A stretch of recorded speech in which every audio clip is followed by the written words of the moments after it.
भी ये नहीं है कि आज सीनियर काउंसिल में वो इधर पेश हुए हैं, ख्वाजा हारिस साहब बकाया सारे जो खान साहब की लीगल टीम होते, तो वो कहते हैं कि हाँ जी 12:30 बजे का टाइम है, अगर आप नहीं आएंगे तो आपका जो हक है वो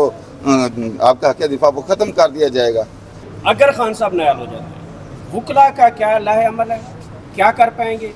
अदालतों के ऊपर फिर यकीन रखेंगे, फैसला चैलेंज करेंगे, या फिर दमादम मस्त? सर मैं आपको सीधी सी बात बताता हूँ, जब इंसाफ होता हुआ नज़र ना आए ना, जब हम कह रहे हैं कि हम इसे केस की सुनवाई नहीं होनी चाहिए, वुकला कह रहे हैं, पटिशनर खुद कह रहा है, अक्यूज खुद कह रहा है कि हमने इससे केस नहीं सुनवाना, तो सीधी सी बात है ये इंसाफ है, इंसाफ के तकाजे हैं, प्रोसीजर एक्ट के मुताबिक वो केस ट्रांसफ़र कर दें, वो खुद ब खुद दस्तबरदार हो जाए। एक बंदा पार्टी बना हुआ है, पार्टी इस तरह बना हुआ, फेसबुक पे ये सारे दोस्त कह रहे हैं, फेसबुक पे वाज़े पहले खान साहब के खिलाफ ये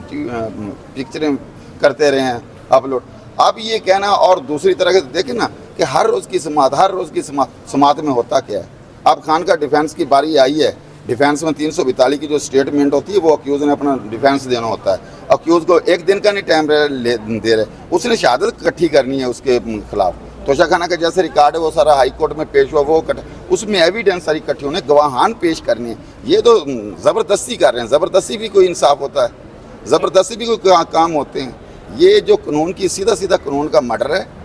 जो जस्टिस होता है, जस्टिस सबके लिए बराबर होता है, और वो नज़र भी आना चाहिए। ऐसे ये जस्टिस नहीं है, ये तो प्रोसीडिंग की सारी गाल करके अदलिया को इस्तेमाल करके हम खान साहब को या नाअहल कराएं या जेल भेजें, ताकि हम हमारे लिए इलेक्शन की राह हमवार। सर आपकी सारी पिटिशंस तो सीजे साहब खुद सुन रहे हैं, जज हुमायूं दिलावर के साथ साथ इमरान खान साहब तो इन पे भी अदम एतमाद का ज़ाहिर कर चुके हैं, तो आप फिर इनके फैसले कैसे आप समझेंगे कि ये सही कर रहे हैं? ये आज भी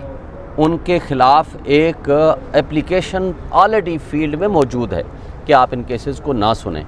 लेकिन अभी तक उस केस का रेफरेंस नहीं आया। अगर केसेस मेरिट पे नहीं सुने जा रहे, अब अगर ये वापस भेज देते हैं तो वो विल एक्सेप्ट इट, और अगर वापस नहीं भेजते हैं, ये मेरिट पे चलते हैं, तो फिर ये इन्हीं को ख़ुद फ़ैसला करना है कि क्या आपका,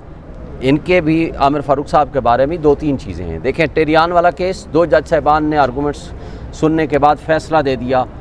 इन्होंने उसमें डिफरेंस ऑफ ओपिनियन दी, लेकिन उस फैसले को जस्टिस मोहसिन कियानी साहब ने कहा इसको वेबसाइट पे डाल दिया जाए, वेबसाइट पे आ गया, उसके बाद उनको डिलीट कर दिया गया और उस केस को रख के बैठे हुए हैं। दूसरी बात आप देखें कि जब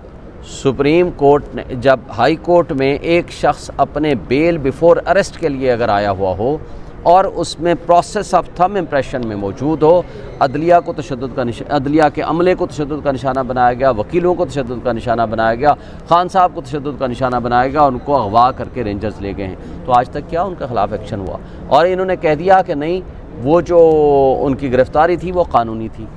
तो उसको सुप्रीम कोर्ट ने सेटिसाइड किया। फिर इन्होंने ख़ुद उस केस को दोबारा नहीं सुना। लिहाजा इससे आप अंदाज़ा लगाएं, तो जब एक हम हुमायूं दिलावर के आर्डर को उन्होंने सेटिसाइड कर दिया तो उनको फिर, तो अभी 3 हमने रिवीजन पिटीशन हमारे सीनियर काउंसिल में लगाई हुई हैं। ख्वाजा हारिस साहब हमें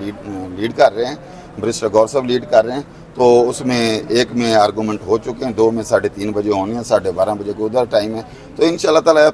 अल्लाह बेहतर करेगा। हम तो